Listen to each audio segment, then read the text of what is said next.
2026년 1월 13일이었죠. 정말 17시간에 걸친 마라톤 재판이었습니다. 네, 정말 길었죠? 그 끝에 특별검사팀이 윤석열 전 대통령에게 법정 최고형인 사형을 구형했습니다. 1996년 전두환 전 대통령 이후로 처음 있는 일입니다. 30년 만이죠? 결국 보면요, 이 재판은 두 개의 완전히 다른 이야기가 충돌하는 것 같아요. 한쪽은 권력욕에 눈먼 대통령의 헌정 파괴 쿠데타라는 이야기. 그리고 다른 한쪽은 위기에 빠진 국가를 구하기 위한 대통령의 헌법 수호라는 이야기. 네, 오늘 저희는 이 두 이야기의 가장 날카로운 창과 방패가 부딪혔던 그날의 법정으로 한번 들어가 보겠습니다. 특검의 논리는 뭐였고 또 변호인단은 어떻게 맞섰는지 그 핵심을 좀 깊게 파헤쳐보죠. 네, 오늘 다룰 내용은 단순히 한 개인의 유무죄를 넘어서는 문제죠. 그렇죠. 대한민국의 헌법 질서, 그리고 대통령이라는 자리가 갖는 권한의 한계가 어디까지인가, 또 사법부의 역할은 무엇인가, 이런 근본적인 질문을 던지는 사건입니다. 맞습니다. 시작하기 전에 구형이라는 개념을 잠깐 짚고 가면 좋을 것 같아요. 이게 최종 판결은 아니잖아요. 아, 그렇죠. 검사의 의견 같은 거죠. 맞습니다. 특검이 재판부에 저희가 수사해보니 이 피고인에게는 이 정도 벌을 내려주세요 하고 말 그대로 요청하는 겁니다. 하지만 그 요청이 사형이라는 건 무게가 전혀 다르죠. 바로 그겁니다. 특검이 왜 이 가장 극단적인 카드를 꺼내들었는지 그 논고문을 들여다보면 이번 사건을 바라보는 특검의 시각, 그 프레임 전체를 이해할 수 있습니다. 바로 그 지점입니다. 특검은 대체 왜 사형이라는 극형을 요구했을까요? 단순히 혐의가 무겁다는 걸 넘어서는 특검이 꼭 전달하고 싶었던 메시지가 있었을 것 같은데요. 정확합니다. 특검의 전략은요, 이 12.3 비상계엄 사태를 우발적인 정치적 실수가 아니라 오랜 기간 아주 치밀하게 계획된 헌정 파괴 쿠데타라는 프레임으로 완전히 못을 박는 데 있었어요. 아예 쿠데타로 규정을 해버리는 거군요. 네. 그 주장을 뒷받침하는 몇 개의 핵심 기둥이 있는데요. 첫째는 역시 이 범행의 중대성입니다. 중대성. 특검은 이 사건을 반국가 세력에 의한 중대한 헌법 질서 파괴라고 딱 규정했습니다. 와, 잠깐만요. 반국가 세력이요? 아니, 이건 그냥 법률 용어를 넘어서는 말이잖아요. 피고인을 완전히 국가의 적으로? 그렇죠. 그만큼 특검이 이 사건을 얼마나 심각하게 보고 있는지 보여주는 단어 선택인 거죠. 야, 법정 분위기가 어땠을지 상상이 가네요. 그리고 두 번째 기둥이 바로 범행 동기, 그러니까 장기 집권이라는 목적입니다. 장기 집권. 특검은 윤 전 대통령이 국민의 고통을 외면한 채 자신의 권력욕을 채우기 위해서 이 계엄을 수단으로 썼다고 주장했습니다. 근데 여기서 정말 놀라운 주장이 나와요. 뭔가요? 이 계엄 준비 시점이요, 2024년 12월이 아니라는 겁니다. 그보다 훨씬 이전인 2023년 10월 이전부터 장기 집권을 목적으로 이걸 준비해왔다, 이렇게 강조를 했습니다. 1년도 더 전부터요? 그건 정말 파격적인 주장인데요. 아니, 그 주장을 뒷받침할 만한 결정적인 증거, 이른바 스모킹 건 같은 게 있었나요? 특검은 관련자들의 통신 기록이나 회의록, 그리고 내부 증언 같은 것들을 다 종합해서 시간 순으로 재구성한 타임라인을 제시했습니다. 아, 정황 증거들을 엮어서. 네. 물론 변호인단 측에서는 비약적인 추론이다 라고 바로 반박했죠. 하지만 특검은 이렇게 장기적인 계획이 있었다는 점을 부각하면서 우발적이었다는 변명의 여지를 아예 차단하려고 한 겁니다. 그렇군요. 그리고 세 번째 기둥이 바로 범행 후의 태도, 즉 반성의 부재입니다. 아, 피고인의 태도는 양형에 굉장히 중요한 기준이 되잖아요. 이 부분은 어떻게 공격했나요? 아주 강하게 비판했습니다. 윤 전 대통령이 자신의 행위에 대해서 진지한 성찰이나 책임 있는 모습을 전혀 보이지 않는다. 오히려 호소형 계엄 같은 신조어를 만들어내면서 지지자들을 선동하고 있다. 이렇게 본 거죠. 결국 특검의 논리는 이거예요.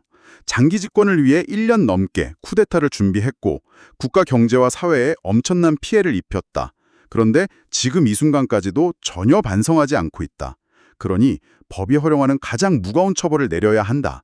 이 모든 조각들이 사형 구형이라는 하나의 그림을 완성하는 거죠. 그렇군요.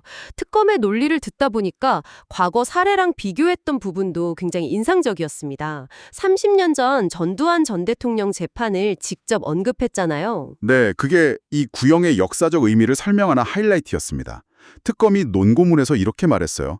전두환 노태우 세력에 대한 단죄보다 더 엄정하게 단죄해야 한다. 더 엄정하게. 이게 무슨 의미냐면요. 과거 군사 반란은 민주주의가 아직 정착되기 이전에 그 혼란기에 벌어진 일이지만 이번 사건은 수많은 희생으로 우리가 어렵게 쌓아올린 안정된 민주국가라는 국민적 자긍심과 신뢰를 한순간에 무너뜨렸다는 겁니다. 면서도 의도적으로 파괴하려 했다는 그 의도성 때문에 과거 군사 반란보다 죄질이 더 나쁘다고 본 거네요. 맞습니다. 굉장히 무서운 논리죠. 네. 그래서 30년 전과 같은 법정에서 같은 혐의로 같은 사형이 구형됐지만 그 이유는 오히려 더 발전된 민주주의 사회였기 때문에 더 묵었다는 어찌 보면 역설적인 주장을 펼친 셈입니다. 윤 전 대통령뿐만 아니라 다른 핵심 관련자들에게도 줄줄이 중형이 구형됐죠. 이들의 역할에 따라서 책임의 무게도 다르게 매겼을 텐데요. 네, 특검이 지휘계통과 역할의 중요도에 따라 구형량을 아주 세밀하게 차등 적용했습니다. 그렇죠. 먼저 사실상 2인자로 지목된 김용현 전 국방부 장관에게는 무기징역이 구형됐습니다. 무기징역, 사형 바로 다음으로 무거운 형벌이네요. 네, 내란 중요임무 종사 혐의가 적용됐는데 여기서 중요임무 종사라는 말은 단순히 가담한 게 아니라 이 수뇌부로서 계엄의 계획과 실행에 핵심적인 역할을 했다는 의미입니다. 다른 피고인들 이야기가 나왔으니 말인데 저는 노상원 전 국군 정보사령관의 구형량이 눈에 띄네요. 민간인 신분인데도 징역 30년이면 사실상 김용현 전 장관 다음으로 무겁게 본 거잖아요. 아주 중요한 지적입니다. 특검은 왜 그를 이렇게까지 핵심 인물로 판단한 건가요? 특검은 노상원 전 사령관이 민간인 신분이었기 때문에 오히려 군의 정치적 중립 의무에서 자유로웠다고 봤어요. 아, 오히려 그래서. 네, 그래서 더 대담하게 내란의 기획과 실행 과정에 깊숙이 관여할 수 있었다 이렇게 본 겁니다. 군 외부에서 대통령과 군 내부를 연결하는 일종의 브릿지 역할을 수행하면서 국가 존립을 심각하게 위태롭게 했다는 게 특검의 시각인 거죠. 그래서 유기징역으로는 최고형인 30년을 구형한 거군요. 맞습니다. 경찰 수뇌부도 있었죠. 조지호 전 경찰청장에게는 징역 20년이 구형됐는데 이들의 변명은 주로 어쩔 수 없이 명령을 따랐다는 것이었을 텐데요. 네, 바로 그 어쩔 수 없었다는 주장을 특검이 정면으로 반박했습니다. 어떻게 반박했나요? 특검 입장에서는 이게 말이 안 되는 변명이라는 거죠. 아니 이게 위헌이고 위법인 줄 뻔히 알면서 위에서 시켰다고 그냥 합니까? 그게 국민의 생명과 재산을 지켜야 할 경찰 수장의 자세입니까? 하고 법정에서 아주 강하게 질타한 겁니다. 듣고 보니 그렇네요. 그 외에 김봉식 전 서울경찰청장과 김용군 전 헌병대장에게도 각각 징역 15년이 구형되는 등 관련자 대부분에게 10년 이상의 중형이 구형됐습니다. 정말 특검이 모든 걸 걸고 총공세를 펼쳤다는 느낌이 드는데요. 이렇게 강력한 공격에 윤 전 대통령 측은 어떻게 맞섰나요? 그 방패는 어떤 논리로 만들어져 있었습니까? 변호인단과 윤 전 대통령 본인의 주장은요, 처음부터 끝까지 아주 일관됩니다. 뭐였죠? 바로 이것은 내란이 아니라 정당한 통치행위였다는 겁니다. 통치행위? 변호인단은 이번 비상계엄의 목적이 국헌을 문란하게 하려는 게 아니라 극심한 국론 분열과 사회 혼란을 막기 위한 대국민 메시지 계엄이라고 항변했어요. 대국민 메시지 계엄이요? 네, 즉 실제로는 국회의 기능을 마비시키거나 법원의 판단을 막는 그런 위헌 위법적인 행위는 시도조차 되지 않았다. 이렇게 주장한 거죠. 여기서 통치행위라는 단어가 계속 나오는데 이게 법적으로는 굉장히 중요한 의미를 갖는다고 들었습니다. 네, 바로 그 통치행위라는 단어가 변호인단의 핵심 방패입니다. 법적으로 통치행위는 사법부의 심사 대상에서 제외될 수 있는 고도의 정치적 행위를 의미하거든요. 예를 들면 어떤 게 있을까요? 뭐 군사 파병 결정이라던가 남북 정상회담 개최 같은 것들입니다. 즉 변호인단은 이건 법원이 애초에 법률적 잣대로 판단할 수 없는 대통령의 고유 권한 행사였다고 주장하면서 재판의 전제 자체를 흔들려고 한 겁니다. 와, 그러니까 단순히 사실관계를 다투는 걸 넘어서 이 재판 자체가 성립될 수 없다고 주장하는 거군요. 정말 대담한 전략인데요. 그렇죠. 이것은 사법의 영역이 아니라 정치의 영역이다라는 프레임을 내세운 겁니다. 그러면서 이 모든 수사와 재판이 결국 정치적 보복을 위한 정치 재판이라고 규정을 했죠. 윤 전 대통령 본인도 최후 진술에서 직접 무죄를 호소했죠. 무려 90분 동안이나 발언했다고 해서 화제가 됐습니다. 네. 윤 전 대통령이 90분에 걸쳐서 직접 준비해온 원고를 읽으면서 무죄를 호소했습니다. 그 최후 진술의 핵심은 이거였어요. 나라와 헌정을 지키기 위한 대통령의 헌법상 국가 긴급권 행사가 내란이 될 수는 없다.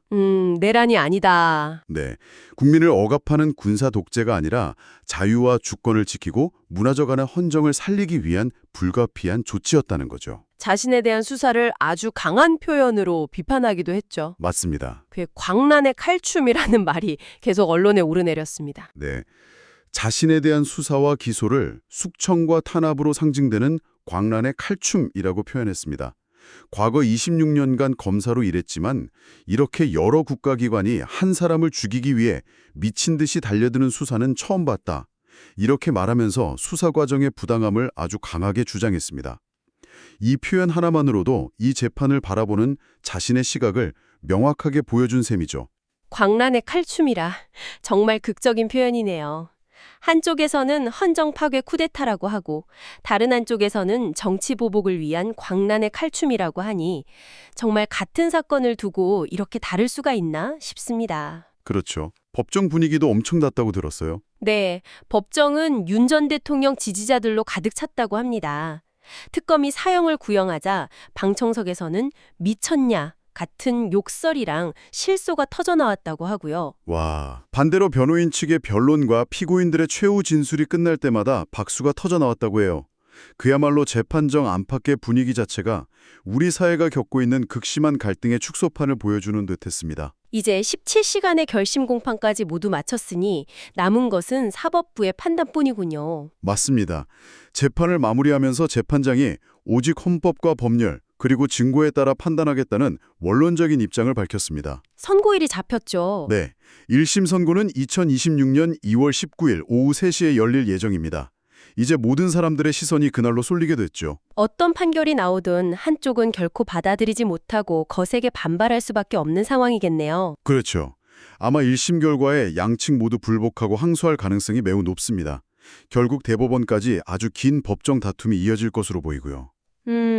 하지만 만약 1심에서 사형이나 무기징역 같은 중형이 선고된다면 그 자체만으로도 탄핵된 전직 대통령이 내란죄로 최고형을 받는 헌정사상 최초의 사례로 기록될 겁니다. 그 판결이 미칠 사회적, 정치적 파장은 상상하기 어렵네요. 네, 특검의 사형 구형과 윤 전 대통령의 무죄 주장, 헌정 파괴 내란, 대헌법 수호, 통치행위, 정말 한치의 양보도 없는 두 개의 거대한 서사가 정면으로 충돌했습니다. 이제 공은 온전히 사법부로 넘어갔습니다.